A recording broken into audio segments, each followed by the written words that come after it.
Bismillah, alhamdulillah, la khawla wa la quwwata illa billah. Asyhadu an la ilaha illallah wa asyhadu anna muhammadan abduhu wa rasuluh. Allahumma salli wa sallim wa barik alaihi wa ala alihi wa ashabihi ajmain, amma ba'd.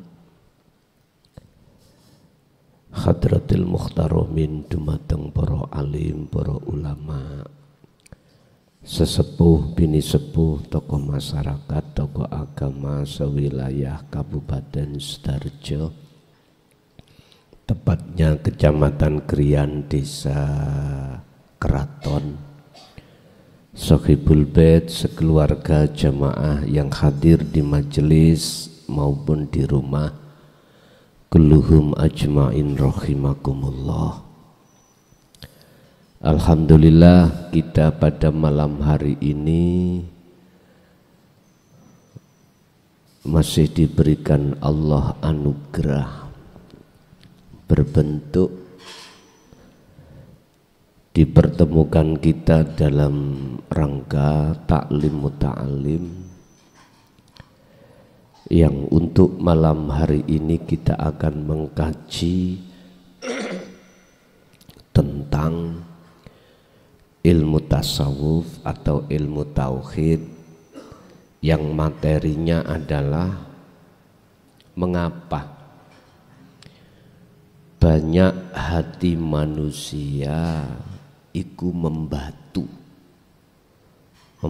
iku keras, atos. Apa sebab banyak hati manusia itu membatu atau keras, padahal awalnya tidak begitu. Awalnya hati kita sebagai manusia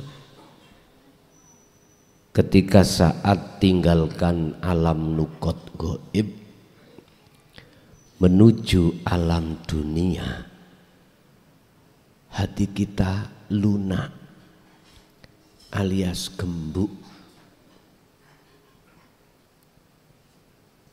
sehingga kita waktu kecil begitu lahir nggak ada permintaan,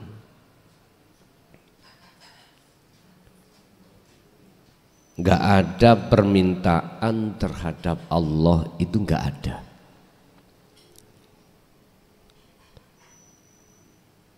Dia menerima keadaan apapun, walaupun mohon maaf jasad kita gak jangkep, gak normal. Ada toh kadang seseorang lahir gak punya kaki, gak punya hidung, gak punya telinga, ada. Tapi tidak pernah protes.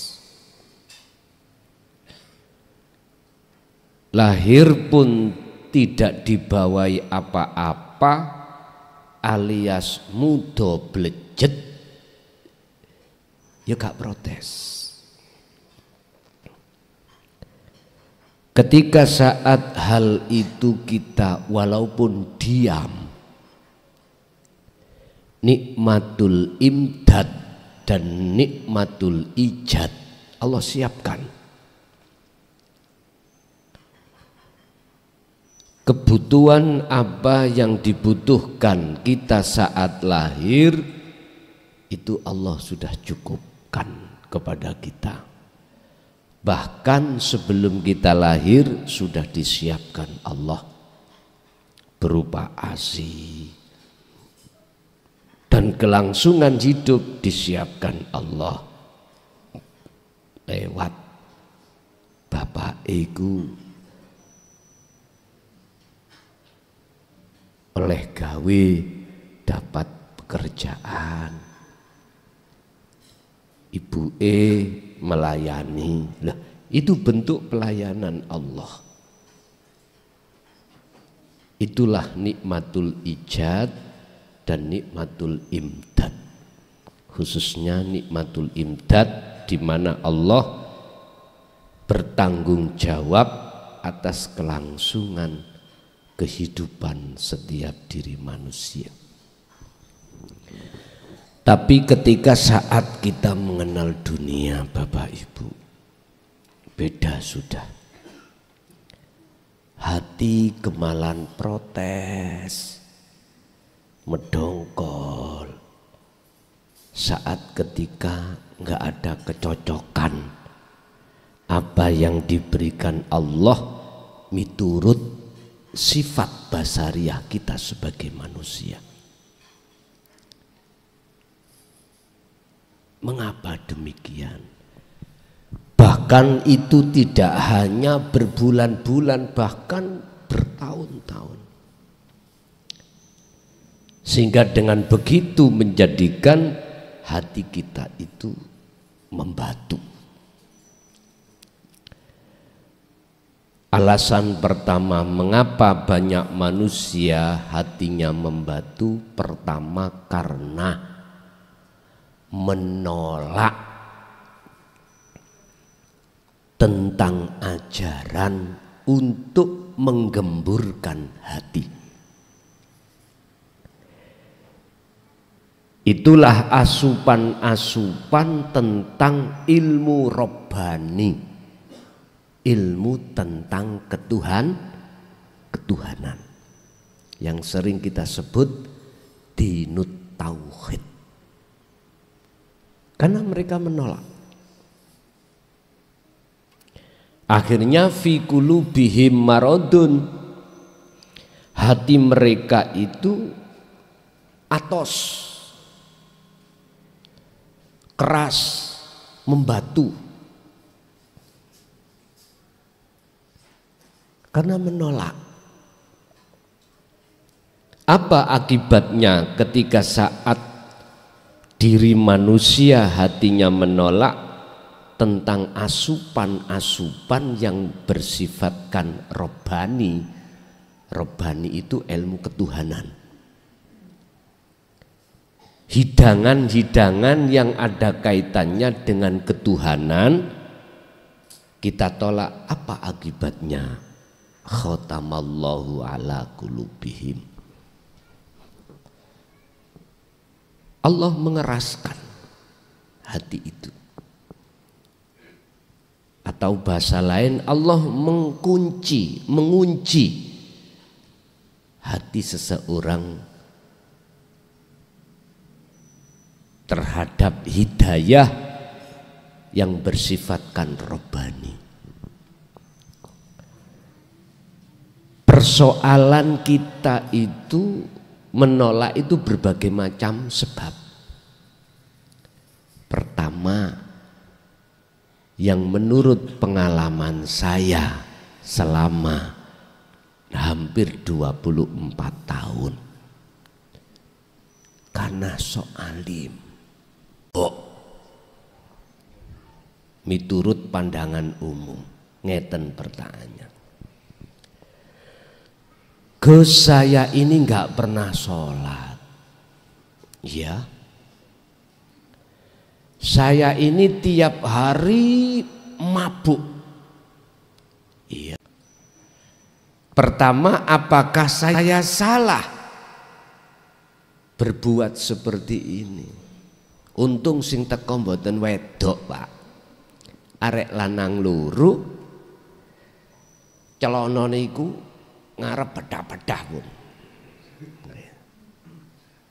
Nggone iku ning terminal. Kula takok. Sadurung sebelum saya jawab, saya tanya, kau bisa mengatakan itu, pernahkah kau belajar tentang ilmu tauhid? Nggih. Ngoten. Tahun piro? 99. Di mana? Di Gresik. Terus guru kula sedo mati Kula niki bingung untuk mengamalkan pesan-pesan dari guru kula niki bingung. Masalah waktu itu guru saya memberikan pengajaran itu dengan bahasa isyarat. Tapi ketika saya melihat YouTube dari teman saya, kula niki mboten nggak ada HP, tapi dituduhkan, diberitahukan teman saya, gitu ngaji sing mungkin sampean suka. Akhirnya dilihat, digoleki, akhirnya teng griya kala wau. Wis tak jawab yo. Secara hakikat Gusti Allah itu duweni maksud. Anda dilewatkan dalan maksiat. Sedaya lak maksiat niku. Kalau betul-betul hatimu ini wajahtu wajia, no problem. Miturut pandangan hakikat. Diuber Pak kula niki. Pertanyaan kula diuber. Berhubung jawaban kula diuber. Berhubung saya selok nanggone kriyan, besok kapan disambung. Tapi tak weni jawaban 2 pertanyaan. Siji, kalau betul-betul hatimu itu sudah tidak mengakui kalau dirimu yang melakukan, justru dalam hatimu itu yakin karena hentakan dari hidup di dalam dirimu yaitu Allah, gak salah. Tapi ojo dirungokno wong syariat. Kok dilokno ustad gendeng.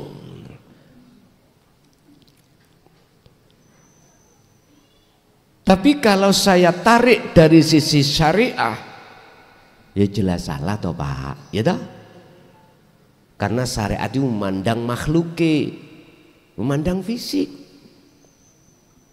Kalau hakikat memandang Allah, memandang aslinya, nggak apa-apa. Yang kedua, lebih berat orang yang melakukan dosa syirik daripada dosa mabuk atau judi, pandangan hakikat. Iya. Dosa yang tidak terampuni oleh Allah adalah ketika saat si hamba itu menyekutukan terhadap Allah. Baik syirik jali, lebih-lebih syirik khafi. Contoh, kuwi hatimu ada iman, kalau munculnya rasa manis itu dari makhluk sebuah pisang, maka itu syirik. Maka itu syirik yang disebut syirik khafi. Padahal ini membudaya di tengah masyarakat. Kalau masyarakat itu masih teringgapi syirik khafi.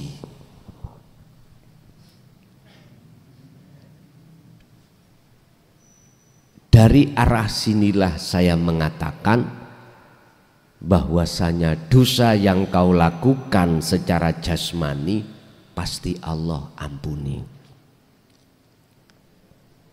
Dosa syirik aja bisa diampuni dengan catatan taubatan nasuha. Artinya tidak mengulangi kembali.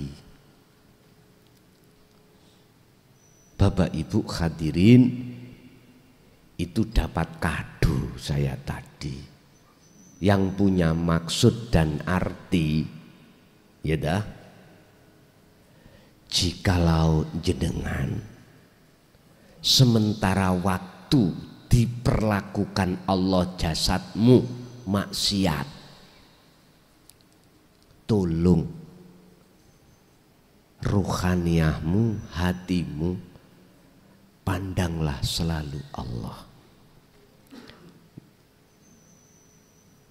Nanti ada waktunya jenengan iki Secara jasmani tinggalkan itu. Seiring berjalannya zikir, otomatis nanti akan Allah tata ruhaniyahmu juga jasmaniyahmu. Nanti ketata sendiri. Ingat, perbandingan tatkala jenengan laku maksiat kok ndadekno hatimu iku mang madhep nang Gusti Allah, sehingga kau tidak ada muncul rasa perilaku takabur, iku luwih apik daripada dirimu melakukan taat tapi hatimu merasa lebih apik daripada orang lain. Itu berarti kula mboten salah nggih laku ngeten iki. Sik ta hakikate yo gak salah, ning syariate tetep salah. Wis sampean jabarno dhewe. Bon. Mengapa hati manusia itu kok membatu? Pertama, karena menolak ajaran tentang asupan robbaniyah, ajaran tauhid, ajaran ilmu kaweruh. Sebab mohon maaf, kalau hati sudah berani menolak ajaran tersebut, maka hati kita ruhaniyah ini wa yastahibbunal hayatad dunya,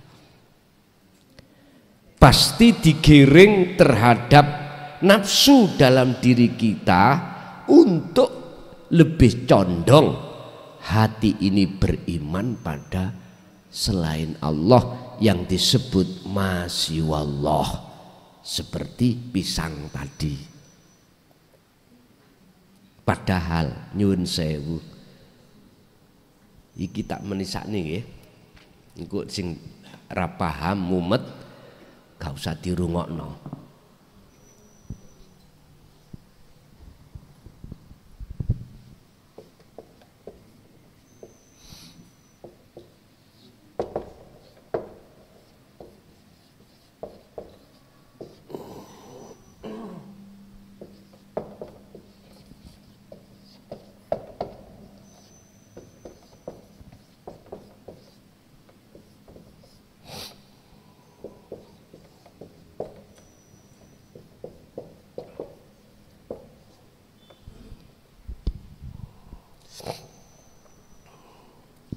Berhubung iki mbahas robani, aku gak bahas jasad, bahas roh langsung.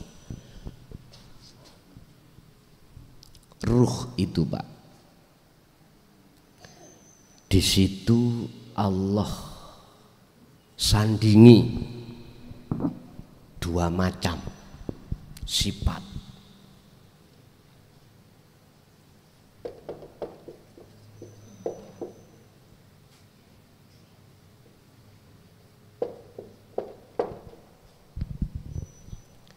Siji sifat basariyah, loro basiroh. Basariyah iku ditempati nafsu sing ngajak ati jenengan lali nang Allah. Carane apa? Ditiupkanlah dalam dada jenengan, yaitu hati ruhaniyah ini, supaya kita beriman pada selain Allah. Artinya contoh, kita dipaksa beriman munculnya rasa manis itu dari pisang. Karena faktane kalau tidak makan pisang tidak terasa manis. Fakta realita bener Pak nggih? Bener wis. Ini yang banyak hati manusia itu terjebak. Terjebak.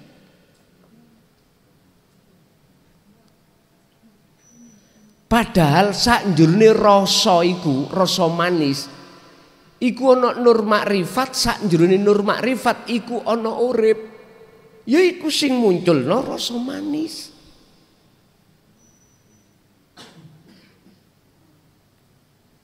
Buktine ndi? Wong niku mesti takok dalile ndi? Ngoten.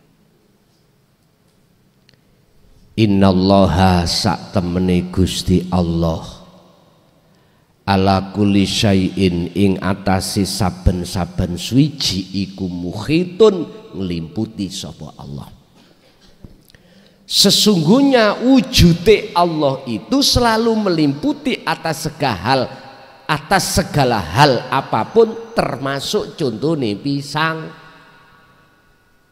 Bila mana tidak ada wujudnya Allah yang kusebut hidup yang bukan sifat ini di dalam pisang itu, gak mungkin pisang ujuk-ujuk tiba-tiba bisa memunculkan rasa.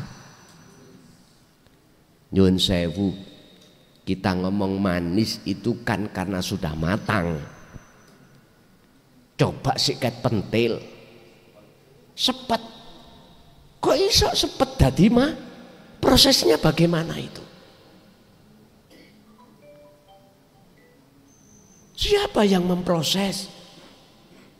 Apakah pisang itu yang memproses? Bukan.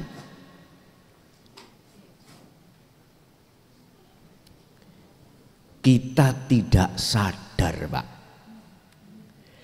Kalau di dalam dan di luar makhluk itu ada wujudnya Allah.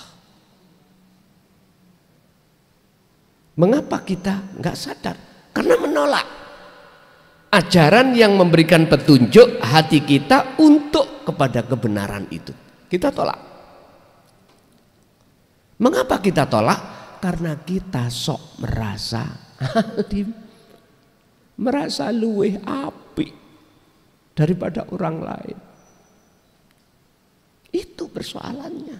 Akhirnya menjadi hati yang atos, hati yang membatu. Ini Pak persoalannya. Padahal sudah ditetapkan di dalam wahyu bahwasanya ruhaniyah ini sengaja aku sandingi sifat basariyah semata-mata apakah ruhaniyah ini betul-betul berjalan di atas jalanku atau jalan nafsu. Ternyata proses kita Pak berjalan di atas jalan nafsu. Sholat aja karena nafsu, zakat, puasa, haji, apapun sih karena nafsu. Karena dia tidak tahu proses di dalam diri ruh itu ada iman, ada rasa.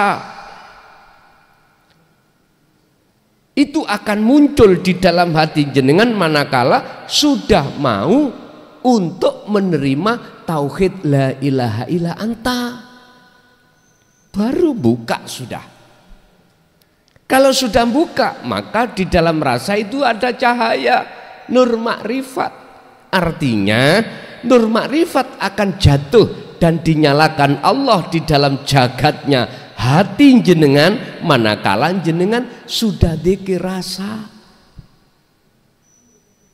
Kalau belum nggak bisa.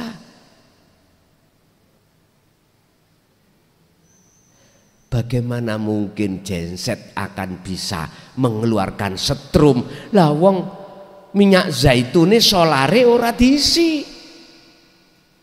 Setateren kaya apa oglengen. Solare nek ora enek ya mak upluk.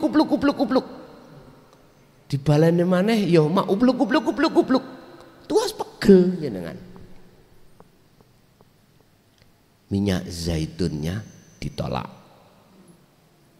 Tapi minyak zaitun diterima, dimasukkan diesel, genset, deukleng, weng, uduk, akhirnya menghasilkan satu putaran pada frekuensi yang telah ditentukan sehingga dinamo itu akan mengeluarkan AC DC. Setrum AC, setrum DC. Akhirnya disalurkan ning kabel, dikasihlah lampu, akhirnya menyala. Wong Islam kalau tidak mengenal dzikir rasa, sirul asror, mohal hatinya itu Allah menyalakan cahaya makrifat. Mohal. Ora iso alias mohal. Mohal itu gak mungkin. Miturut sistem itu begitu. Gak boleh. Harus lampu akan menyala manakala dialiri setrum. Entah setrum AC, entah setrum DC. Ngerti AC DC, Pak? Nek AC ku bolak-balik, nek DC ora bolak-balik. Satu arah. Sing ngerti elektro mantuk-mantuk. Sing gak ngerti ndelomong. Yes, begitulah kira-kira. Bapak Ibu, kalau dzikir rasa iki mang sudah terjadi pada hati jenengan, sudah dipastikan Allah akan menyalakan nur makrifat dalam hati jenengan. Ketika nur makrifat menyala, maka sifat basariah di dalam hati jenengan buyar, terusir. Akhirnya yang nyata iku wujude Allah, bukan wujudnya selain Allah. Wantem Gusti Allah lewat bojone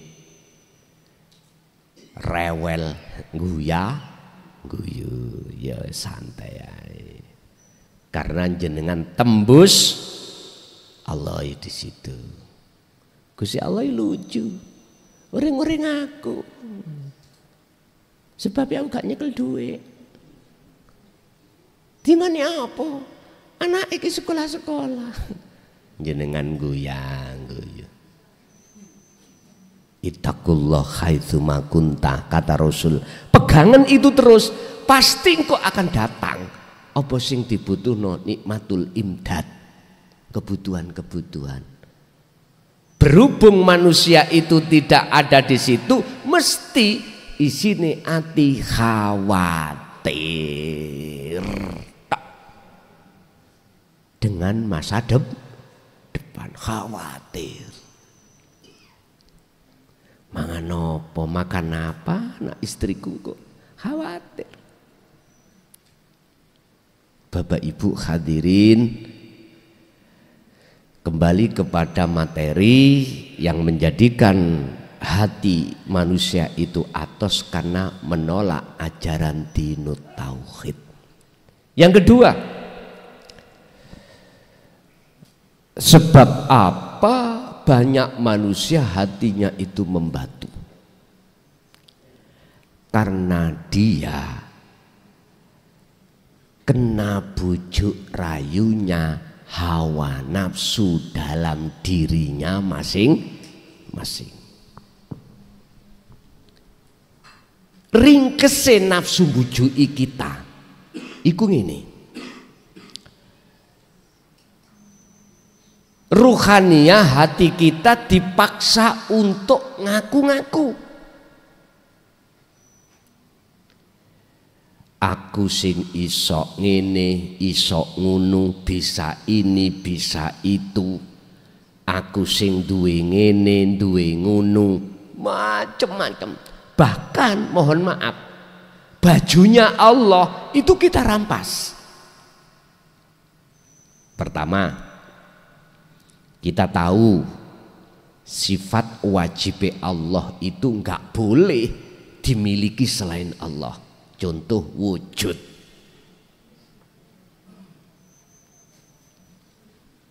Dalam hati kita dipaksa oleh nafsu, kita harus merasa diri kita wujud. Bukti ini realita. Wow, ono. Disoteng CCTV, lu wajahku toh, aku. Nyun sewu dulur, ilmu tauhid iku ojo kok padu dengan ilmu syariat. Ojo kok trimo dengan teori syariat. Ora masuk. Nyatane wujud. Lah, ilmu syariat ada. Sekarang tak tanya. Asalnya kamu wujud apa enggak? Enggak.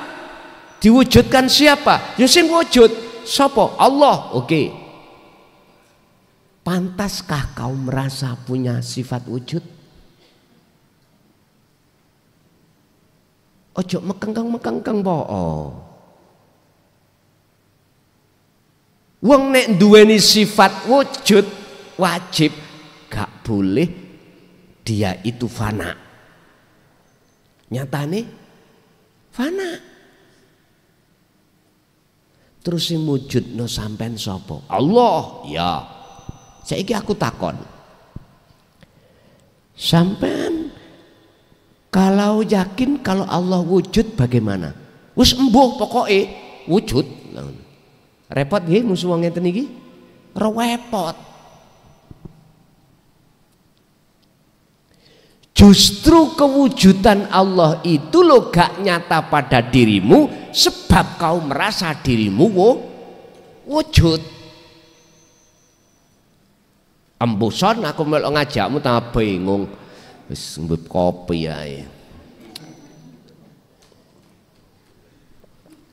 Memang kudu bingung dulu, Pak. Wong kita dulu waktu pertama kali belajar bahasa Inggris saya bingung tak nggih. Wong kula SMP niku sanawiyah ning pondok niku guru bahasa Inggris nek wae jadwal tak dongakno mencret kok. Ben gak mulang. Karena memang mboten dong. Mboten paham sampai sekarang.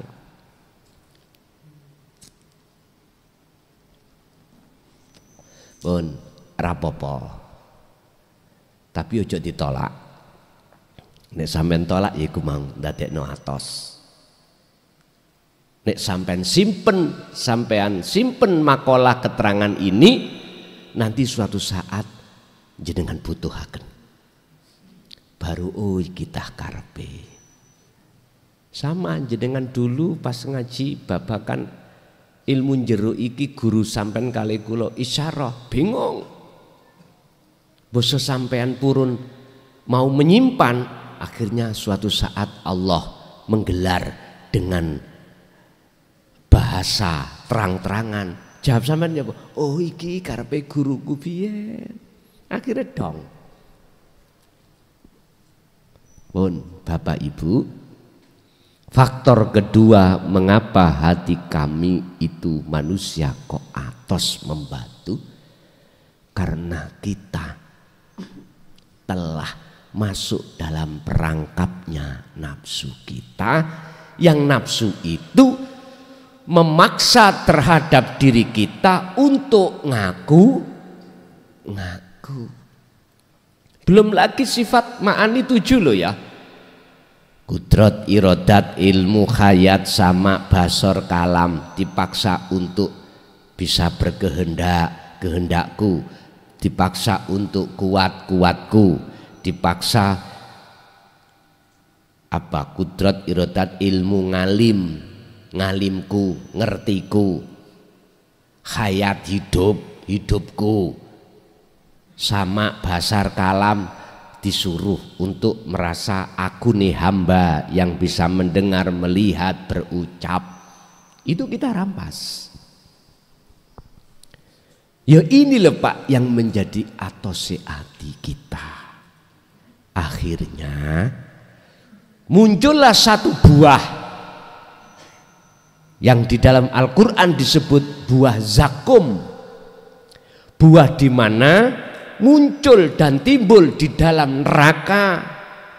Siapa yang memakannya, mohon maaf, buahnya itu gerabean sampean iki lenyap, Ngerti gerabean? Jeroan, ya ususe, ya paru-parone kabeh iki logrok. Seperti timah yang mendidih di sampean ombe. Ya apa rasane? Timah yang mendidih niku lho, Pak. Mendidihnya bukan 100 derajat, ribuan derajat. Itulah disebut buah zakum. Apa maksudnya? Itulah hasud, riya, takabur, dan lain sebagainya. Akhirnya kitalah yang dimaksud Allah. Sebagian besar manusia itu dalam kerugian yang amat besar, sengsara yang amat besar. Siapa mereka? Mereka yang tidak beriman pada kebenaran dan menerima kebenaran itu. Yang kedua, dia selalu nuruti bisikane hawa nafsu. Sekarang solusinya, bagaimana caranya hati kami yang asalnya membatu sehingga menjadi lunak itu bagaimana? Kebalikan keterangan itu dijawab di dalam surat Az-Zumar 17:18. Alladzina yastami'unal qaula. Jadilah kau golongan orang yang mendengarkan, menerima ajaran ilmu kaweruh ini, ajaran tauhid ini. Satu. Kedua, wayat tabiuna aksanahu, ikuti dengan benar. Ikuti, amalkanlah. Ringkese cara ngamalke, segala hal apa yang terjadi pada diri jenengan, ojo munculno keakuanmu yang merasa melakukan. Tetapkanlah, munculkan keakuannya Allah dalam dirimu yang melakukan, yang memiliki, yang melakukan, yang menguasai, dan lain sebagainya. Udah itu aja. Nanti lama kelamaan Allah akan menyalakan nur makrifat dalam hatimu, sekalipun jasadmu itu ahli maksiat. Tetap terus kumandangkan zikir tersebut. Nanti ada waktunya, tatkala ruhaniyahmu itu sudah menyala cahaya makrifat, maka husnul a'mali nataiju husnil ahwal min qalbin zahidin. Dengan sendirinya jasadmu akan terbangun. Percaya enggak percaya, buktikan. Sungguh. Oleh sebab itu, jangan berkecil hati, wahai saudaraku, yang sementara ini jasadmu itu masih bergelumpuan dengan maksiat. Terus zikir itu kumandangkan. Nanti cahaya makrifat itu sudah menyala, maka pastilah nanti selain Allah masyaallah itu akan hancur. Yang nyata adalah wujudnya Allah dalam dirimu. Inilah Pak yang disebut kekasih Allah. Ala inna auliya Allah la khaufun alaihim walahum yahzanun. Wis, damai hidup santausa.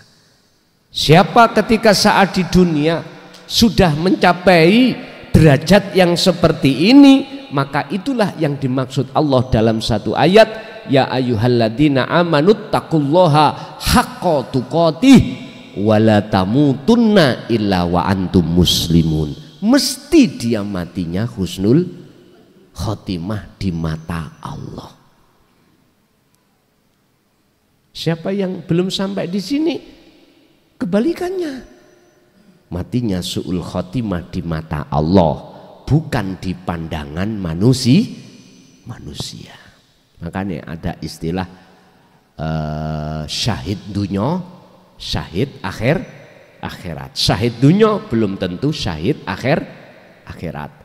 Syahid akhirat belum tentu juga syahid dunia. Itu tadi pandangan manusia dunia, pandangan Allah akhirat. Sing penting pandangan Allah. Kuncinya ada di situ. Jadi manakala ingin lunak hati kita alias tidak membatu, maka terimalah, dengarkanlah, fahamilah, lalu laksanakanlah petunjuk-petunjuk di dalam ilmu itu. Dengan begitu maka di dalam rasa akan memunculkan nur makrifat atau cahaya. Di dalam cahaya itu ada hidup. Itulah Allah Subhanahu wa ta'ala. Ringkese ngaji tauhid yo nek kene iki. Walaupun ilmunya itu bagaikan lautan, nggak ada tepinya. Muaranya itu di sini. Ringkese teng mriki. Bapak Ibu, silahkan jenengan meraih ahli tahqiq.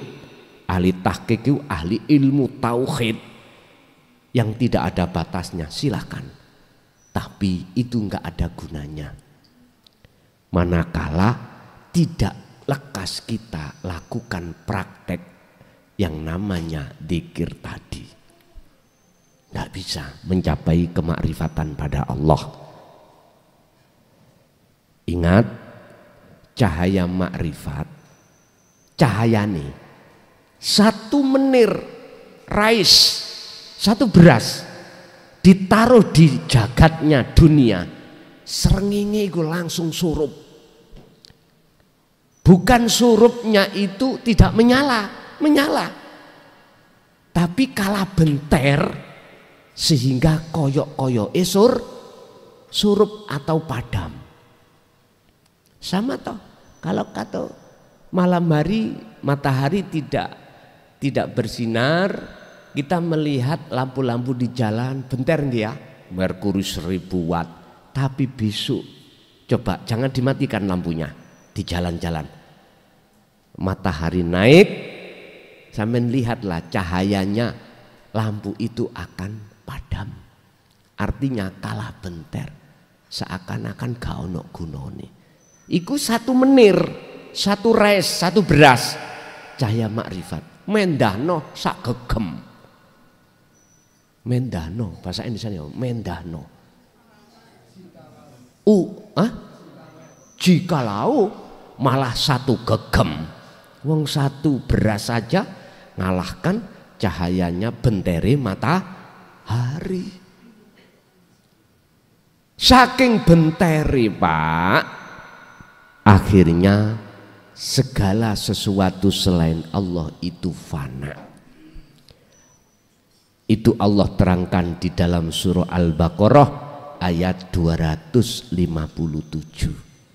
Allahu waliyul ladina amanu yukhrijuhum minal zulumati ilan nur. Jikalau cahaya makrifat itu ada di dalam hatimu, sudah menyala, yukhrijuhum minal zulumati ilan nur, kegelapan itu akan sirna, diganti terang benderang. Bahasa murad, jikalau Allah itu kau jadikan sebagai pemimpinmu, penolongmu, maka kau akan dihindarkan. Kegelapan itu akan dihilangkan oleh Allah, diganti dengan terang bener. Sekarang kebalikannya ayat itu. Walladzina kafaru awliya'uhumut taghut yukhrijunahum minan nuri ila dzulumat. Jikalau di dalam hatimu itu kamu penuhi perkara iman selain Allah, maka hatimu akan menjadi gelap gulita. Wong Jawa mengatakan peteng dedet. Ya ya wis. Dikatakan peteng dedet, alami gak ada cahaya, moto wuto, ya wis, itu peteng dedet. Bapak Ibu hadirin, sudah saya jelaskan sebab apa hati kita membatu, lalu saya kasih solusi bagaimana caranya tidak membatu. Itulah apa yang kusampaikan. Yang disampaikan ini tadi barangkali ada yang kurang paham atau di situ kok yo sik ngelu, monggo barangkali ada yang ingin bertanya, kami persilakan.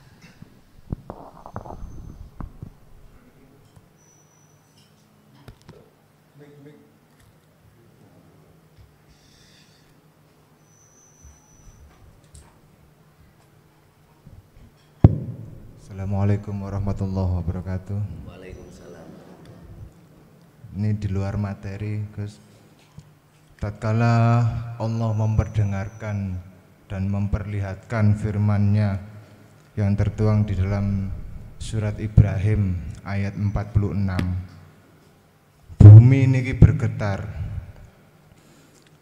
Napa niki wonten hubungane kalian kalam panjenengan, ada apa di tahun 2025? Ingkang nomor kali, secara mutasyabihah padang mahsyar niku napa?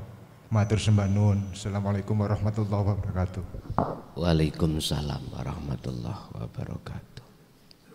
Tolong jangan memandang wahyu itu datangnya dari lesan saya. Jangan. Tolong lihatlah datangnya dari Allah. Kalau jenengan memandangnya dari Allah, maka tak benarkan. Tatkala ayat Allah, wahyu Allah diturunkan di gunung, maka terbelahlah gunung itu dan semuanya ketakutan. Dan dia selalu bertahmid dan bertasbih. Gunung itu loh Pak. Hati manusia akan merasa jerit dan sadar diri tatkala dawuh itu menusuk di dalam hati kita dan kita terima. Berkenaan dengan itu, ada apakah di tahun 2025? Sewering niki ditanyakan, tapi selalu tak jawab, mbuh opo jari Gusti Allah. Tapi saya akan berani bersumpah atas pengalaman-pengalaman dawuh-dawuh Allah terhadap para rasul sebelum Kanjeng Nabi Muhammad.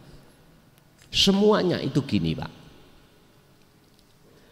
Umat itu akan dihabiskan Allah. Tatkala umat itu tetap menolak, bahkan ngatain wahyu Allah, wahyu Tuhan itu menyesatkan. Itu tadi karena atos, hatinya membatu. Saya melihat sejarah-sejarah umat sebelum umatnya Kanjeng Nabi Muhammad. Semua dihapus, dihancurkan Allah. Sekarang pertanyaannya, sudah 14 abad ini umat Rasulullah Muhammad ini masihkah bersikukuh menolak ajaran dinu tauhid? Kalau iya, wallahi akan terjadi seperti umat-umat yang sudah-sudah dulu. Urusan kapannya itu yang tahu cuman Allah. udah beres.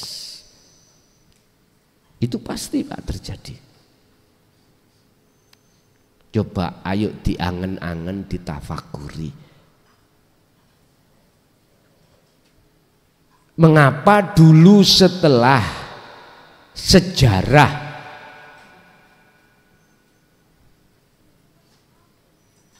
Sayyidina Ali dibunuh oleh kaum Khawarij, ajaran ini terkesan disembunyikan? Mengapa? Akhirnya kita sebagai umat sangat susah mencari kebenaran yang sejati. Mengapa? Dan itu kan tidak lepas dari kehendak Allah. Jangan mandang manusianya yang terkesan menyembunyikan, jangan.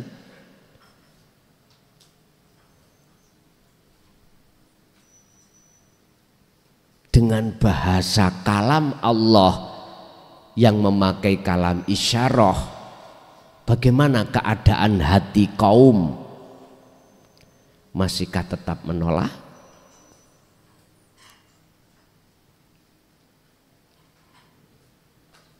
Gusti Allah nggawe alasan kok cek gak sampean salahno. Oke, nek alasanmu gak paham sebab isyarah, sekarang tak ubah secara terang-terangan. Ojo enak-enak. Jangan enak-enak. Kita itu mendapatkan keterangan tentang dinul haq, urusan perjalanan ruhaniyah menuju makrifat Allah, itu terang-terangan dan mudah dipaham. Di balik itu semuanya tidak ada sesuatu yang menjeritkan. Apa menjeritkan? Menakutkan. Lah, Allah sampun ngomong ini, sok sampai niku bantai. Wah, mbiyen niku mboten paham isyarah. Oke, sekarang tak datangkan keterangan yang menjadikan dirimu itu paham. Kalau sudah ini disampaikan,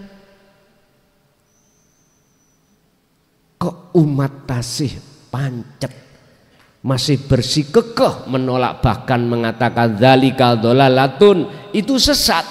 Tinggal tunggu waktu. Wa ahlaknahum, dan kuhancurkan mereka itu dengan caraku sendiri. Sampeyan titeni iku kok tekone iku pertama ngomong waktu, ya ngomong waktu nih. Waktu jenengan iki istirahat. Waktu banyak manusia istirahat. Akhirnya lalai. Kapan waktu istirahat? Bisa malam, bisa habis subuh, bisa jadi waktu istirahat nggak kerja, nyantai-nyantai siang hari. Waktu istirahat jam pinten Pak? 12. Wis sampean titeni iku. Mesti kok terjadinya ada di situ.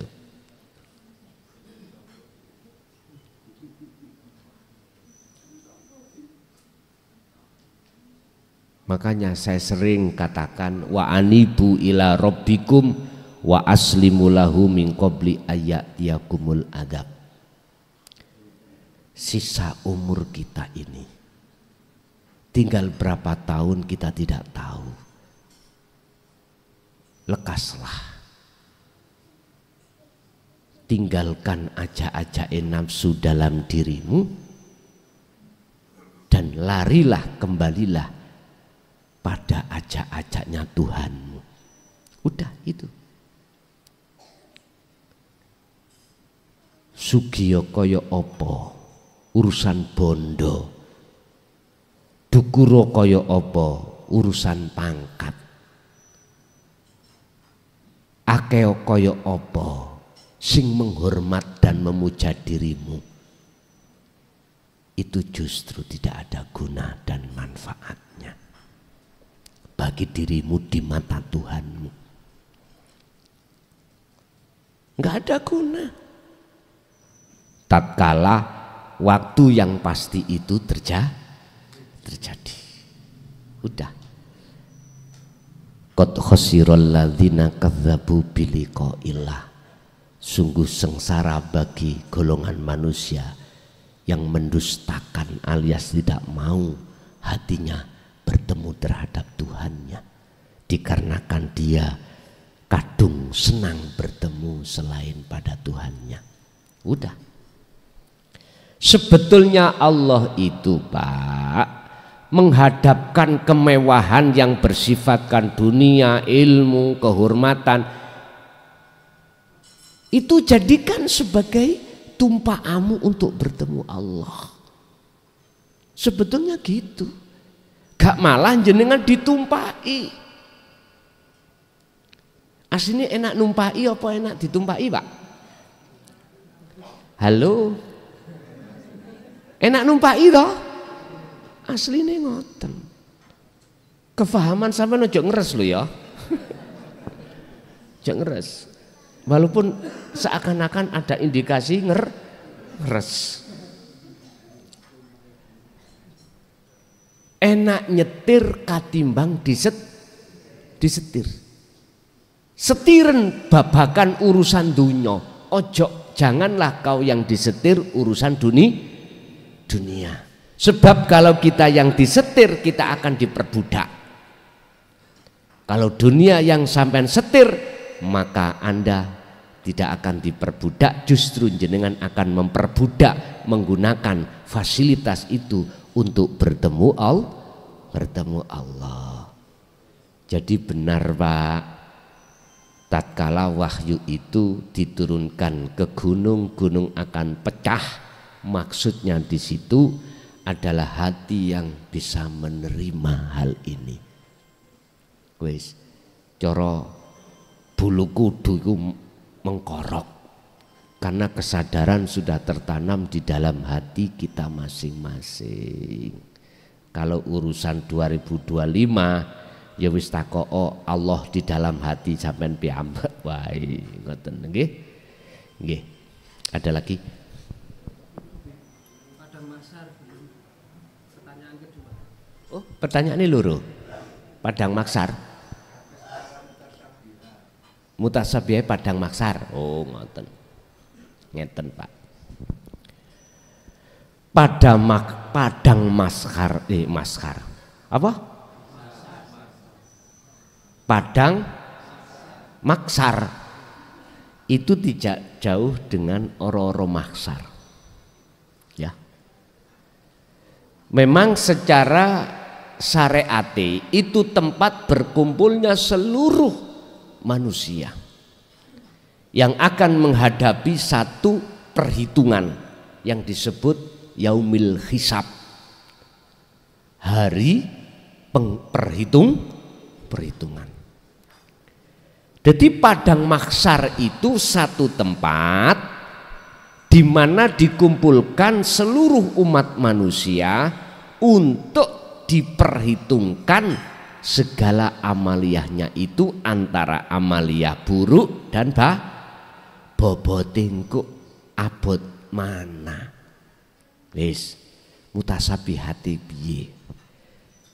Yo jenengan gelar ning donya iki Padang Maksar itu. Ketika jenengan iki dihadapkan Allah dalam keluarga, ada anak, suami, istri, ya iki kondisi iki Padang Maksar. Tergantung di situ panjenengan ini antara baik dan buruknya ditimbang. Mana yang disebut baik, mana yang disebut buruk. Nyun sewu. Kalau dikumpulkan di Padang Maksar di sini dengan tujuan penghisapan, dihitung.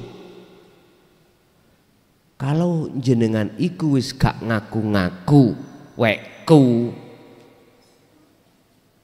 gak ngaku-ngaku, tidak mengaku-ngaku hambane iku mang iso ini iso itu, bagaimana Anda ini akan dihitung? Gak ada. Munculnya sebab musabab dihitung karena kita merasa diri kita yang melakukan. Kalau tidak, yaitu kebaikan. Contoh sholat. Kalau sholat ini jenengan tetap masih Anda aku, munculnya sholat teko dirimu, maka jelek timbangane. Zakat, puasa, haji jadi jelek miturut pandangan Allah. Berarti timbangane iki mang jelek kabeh, jelek semuanya, ditambah laku ibadah sing tidak murni. Mak belek. Jadi yang kanan gak ono api iblas, ketika dilebokno timbangane di kiri jomplang, Pak. Jadi padang mahsyar itu ya kondisi ini. Jenengan di tempat kerja yaitu padang mahsyar. Atau boleh saya katakan padang mahsyar itu adalah sikon. Kondisi di mana jenengan ini menghadapi masa itu, waktu, apakah waktu dalam hati jenengan itu mingkol bin zahidin, hati yang condong pada Allahnya yang segala-galanya, ataukah hati jenengan di situ condong pada makhluknya, keakuan diri sebagai makhluk yang melakukan.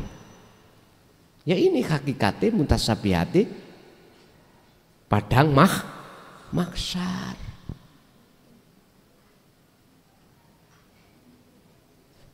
Dalam suasana sholat waktu itu ya padang mahsyar.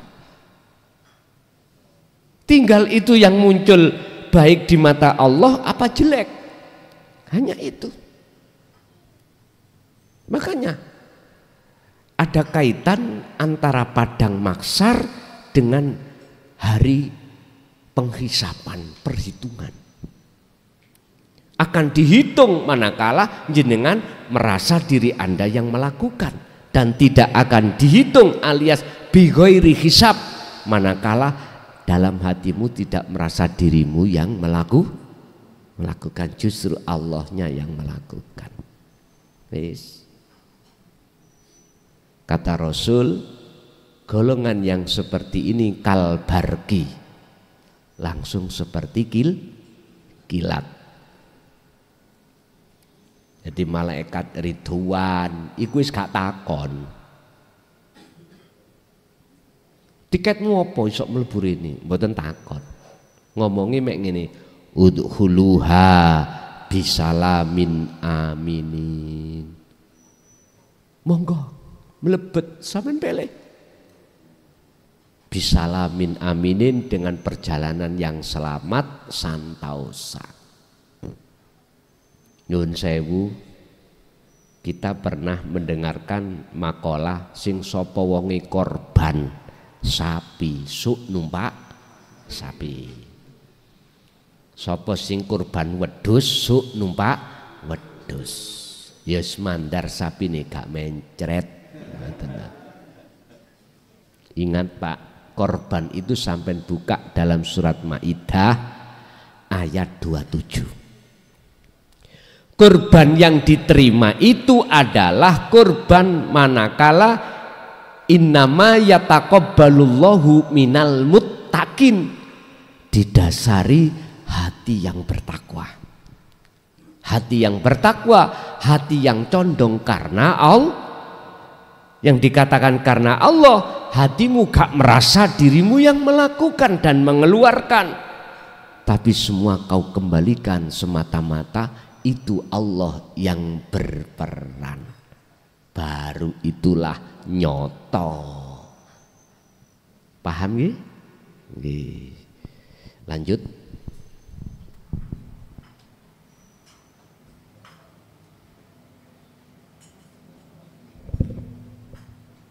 Assalamualaikum warahmatullahi wabarakatuh. Mohon maaf Gus, ini juga di luar materi. Di dalam ilmu hakikat ada dua Al-Quran. Yang pertama Al-Quran Karim dan Al-Quran Qadim. Nah, untuk membacanya Al-Quran Qadim seperti Al-Quran Karim dan Al-Quran Qadim. Nah, untuk membacanya Al-Quran Qadim ini untuk sepundi. Ngoten mawon. Assalamualaikum warahmatullahi wabarakatuh. Waalaikumsalam warahmatullahi wabarakatuh.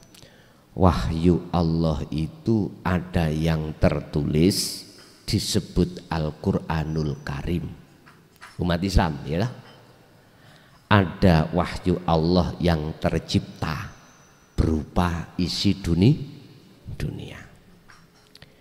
Ada wahyu yang tersirat yang disebut Al-Quranul Qadim. Bagaimana cara kami untuk membacanya? Bapak Ibu, sebelum kita membaca, kita harus menerima dulu kitab itu. Saya ulang, sebelum kita membaca caranya Al-Quranul Qadim, terlebih dulu kita harus menerima kitabnya dulu. Kitab itu akan diberikan terhadap hamba Allah yang soleh. Siapa hamba yang soleh? Hamba yang hatinya tidak mengandung najis. Sama dengan maksud Al-Quranul Karim. Jenengan membawa hadas kecil dan hadas besar, tidak boleh menyentuh Al-Quran. Nggak boleh. Dan ini terakui oleh seluruh umat Islam seluruh dunia dan madhab siapapun secara syariat. Apalagi Al-Quranul Qadim. Dan Al-Quranul Qadim itu diletakkan Allah dan dijatakan Allah dan diberikan oleh Allah di dalam hati seorang yang mukhlasin, hamba yang dipilih oleh Allah. Siapa hamba yang dipilih oleh Allah? Merekalah yang tidak hanya mendengarkan dan menerima ajaran tauhid, dan juga dia itu beriman. Mereka tidak hanya beriman saja, tapi juga wa'amilus sholihah, melakukan tindakan-tindakan menyatakan zikir untuk menuju bertemu Allah, sekaligus membersihkan najis-najisnya hati. Baru Al-Quranul Qadim itu akan bisa jenengan baca karena sudah diterima. Terus carane maca kaya apa? Bapak Ibu, jasad iki duweni mata yang namanya ainul basariyah, kanggo maca alam dunia ini, kanggo bersaksi melihat sesama makhluk. Tapi ingat, roh hati juga dikasih Allah mata, namanya ainul basirah. Ini khusus untuk membaca, melihat, bersaksi terhadap Allah wujudnya. Khusus. Artinya melihat, beriman.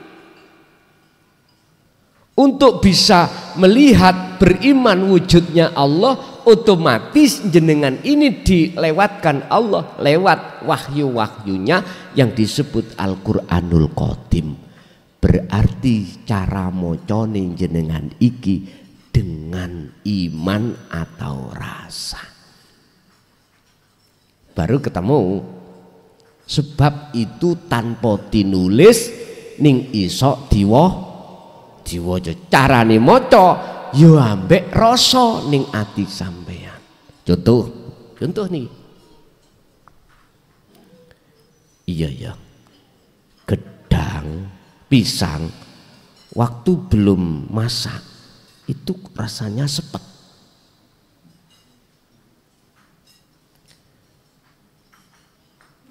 Sehingga kalau sudah tua, sudah masak kok rasanya itu beda. Sekarang menjadi manis. Terus manis dari mana ya? Rasa manis. Loh, di situ jenengan akan dibimbing Allah untuk tenggelam di dalam bahru tauhid, menyelami dalam rangka untuk menemukan sejati rasa itu dari mana. Akhirnya ada proses cahaya makrifat.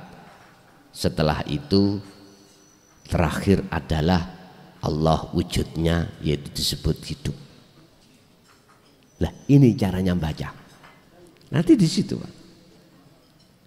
Akhirnya ketika saat ditampilkan ayat-ayat yang bersifatkan tertulis atau tercipta, langsung sampai bisa weruh makna mutasabihatnya.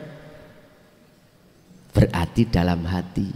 Sebetulnya itu enggak dikeluarkan, Pak.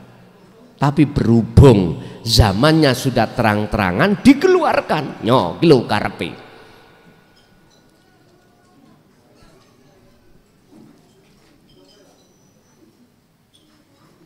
Akhirnya umat ini banyak yang dong atau paham. Oh iya. Lah selanjutnya ya buktikan kefahaman itu dalam bentuk wa amilus sholihah. Dengan bentuk ruhaniyahmu harus selalu berzikir dan berzikir. Itu Pak ya caranya membaca Al-Quranul Qadim dengan rasa. Rasa itu iman. Lah iman yang manakah yang bisa membaca isi daripada Al-Quranul Qadim? Iman yang sudah ihsan, iman yang sudah benar. Iman yang sudah benar Rasulullah katakan antak budallaha ka'annaka lahu taro. Jadi kuwi bisa nerombol di dalam diri makhluk wujudnya Allah itu. Jadi wis gak ada penghalang. Jikalau tidak bisa kau melihat wujudnya Allah, fa ilam taroh, ya mongko seakan-akan dalam hatimu ada rasa selalu dilihat oleh Allah, lihat oleh Allah. Begitu. Nggih. Lanjut.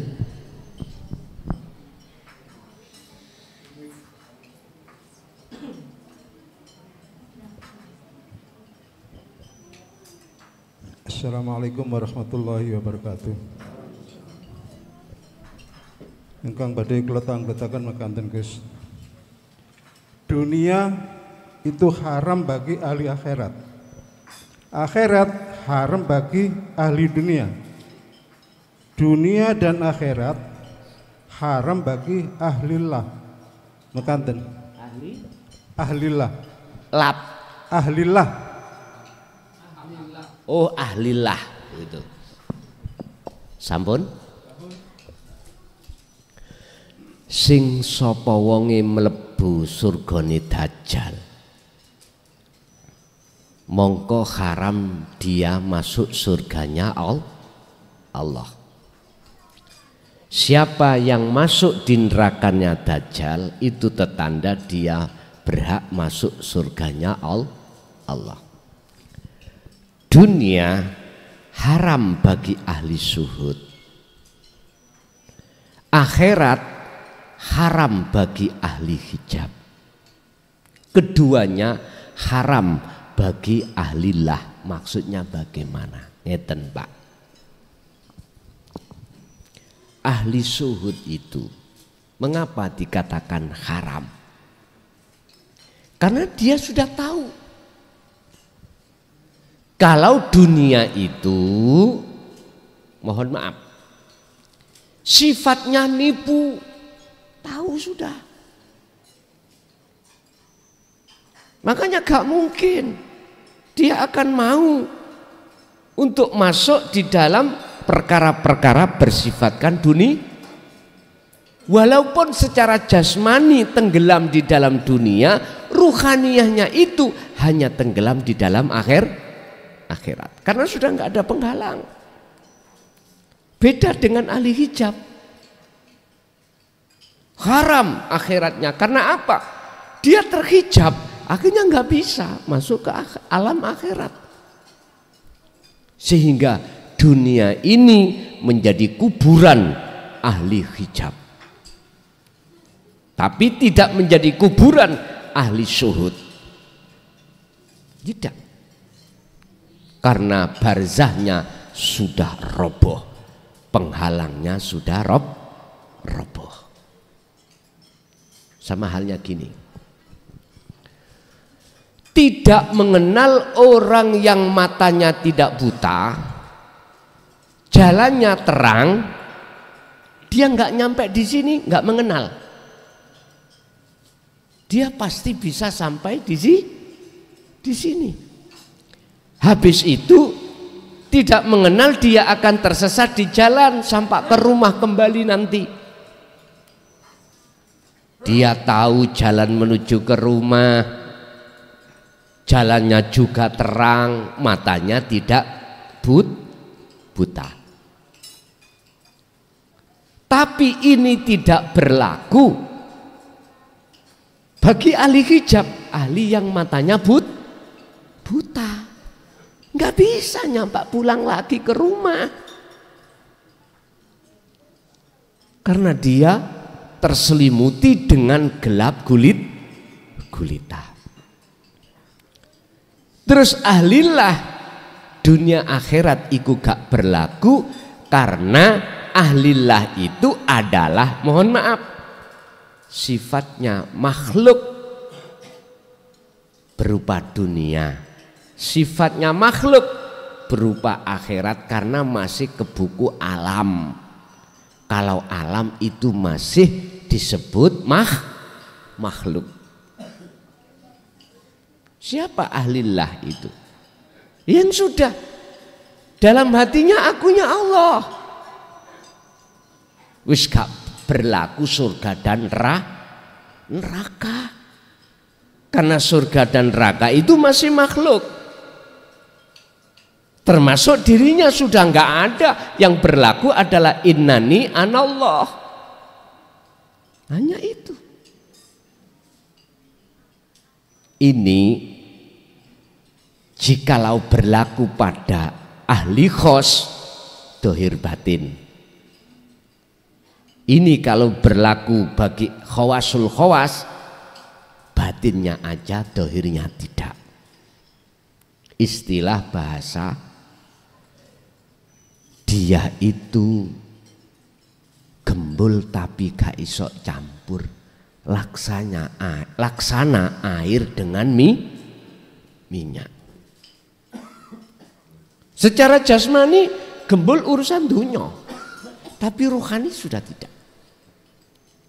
Sebutan jasmani dan rohani dunia akhirat sudah tidak berlaku. Karena itu masih makhluk. Tinggal nanti kita itu diletakkan di mana oleh Allah. Khos opo khawasul khawas. Bapak Ibu jamaah rahimakumullah. Persoalan apa yang ada kaitannya dengan dunia atau akhirat, mohon maaf, bagi ahli hijab kecelik boleh petik. Tahu kecelik boleh petik? Ketipu, koyok-koyok iyo, nyatane ora. Memang itu ditiupkan nafsu dalam hati kita, seakan-akan itu memang iya, padahal tidak. Berhubung kita menolak, ajaran Allah di dalam jalur robbaniyah, maka otomatis kita akan mengikuti bisikan hawa nafsu. Oke, lanjut Ibu, ada enggak?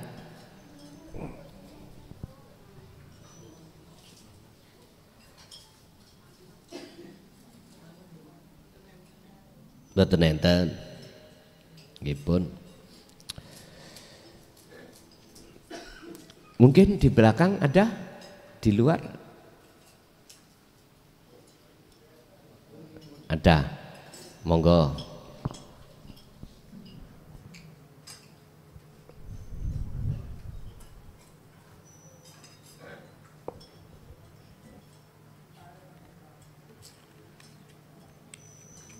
Assalamualaikum warahmatullahi wabarakatuh. Badhe tanglet Gus. Masalah niki napa? Dawuh tiyang sepuh rumiyin. Dadi anak kudu iso njunjung dhuwur, mendem jero. Maksudipun pripun?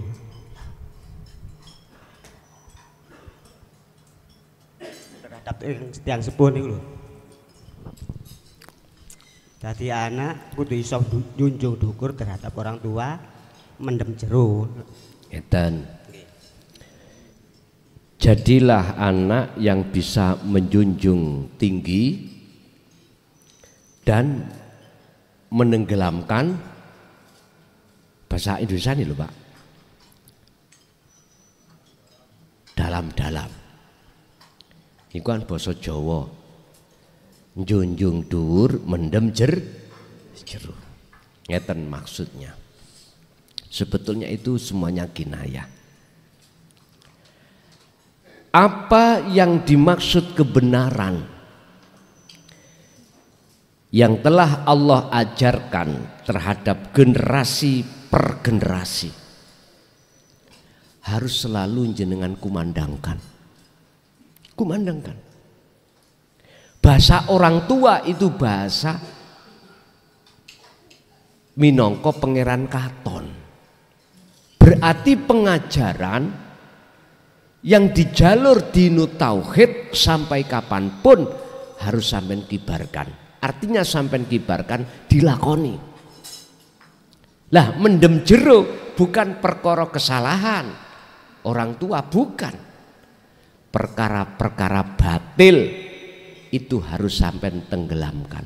Idfin mendemo sira wujudaka ing eksistensi Anda, rasa pengakuan Anda, wujud Anda sebagai makhluk fil ardil humuli ing dalam bumi humul. Itu tadi. Nek cara Qur'ane kul ja'al haqqu wa zahaqal batil innal batila kana zahuqa. Ketika kebenaran itu datang, maka hancurlah kebatilan. Ketika kebenaran itu sampai terima sudah dalam hati dan jenengan imani amalkan, maka perilaku-perilaku kebatilan dalam diri Anda akan hilang, hancur. Jadi ku maksudi junjung dhuwur mendem jero. Kalau syariat maksudnya tidak begitu. Apa kebaikan orang tua? Udah, abadikan. Apa kesalahan orang tua? Harus kita pendem jero. Oke. Ada lagi Pak? Di luar masih ada? Cukup? Bapak Ibu hadirin jamaah rahimakumullah. Ada? Monggo.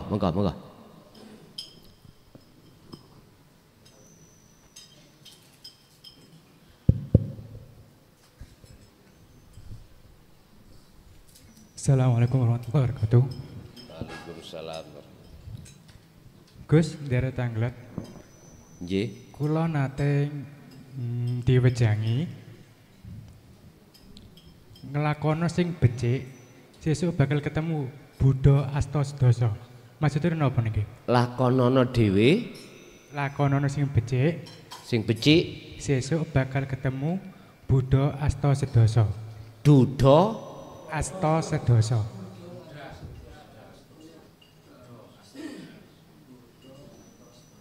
Duda arta Buddha. Sanes Duda. Buddha. Buddha Asta Sedasa. Nggih, leres. Oh, ngoten. Pun niku basa Jawa nggih. Basa Jawa sing krama. Lakonana sing becik, suk kuwi akan ketemu Buddha Asta Sedasa. Apa sih Buddha itu? Budi luhur dalam hati sampean. Hati jenengan akan berbudi luhur. Iki budi luhur itu adalah akhlak ilahiyah. Hati sampean akan berakhlak ilahiyah jikalau jenengan itu terus mengumandangkan dzikir rasa. Dzikir tanpa ngucap, tanpa isim, jeneng, tanpa kalam. Rasa sing tak maksud ngelepasno keakuan diri sebagai makhluk, otomatis akan muncul rasa keakuane Allah. Lho nek wis muncul ngoten, maka budi luhur ati sampean.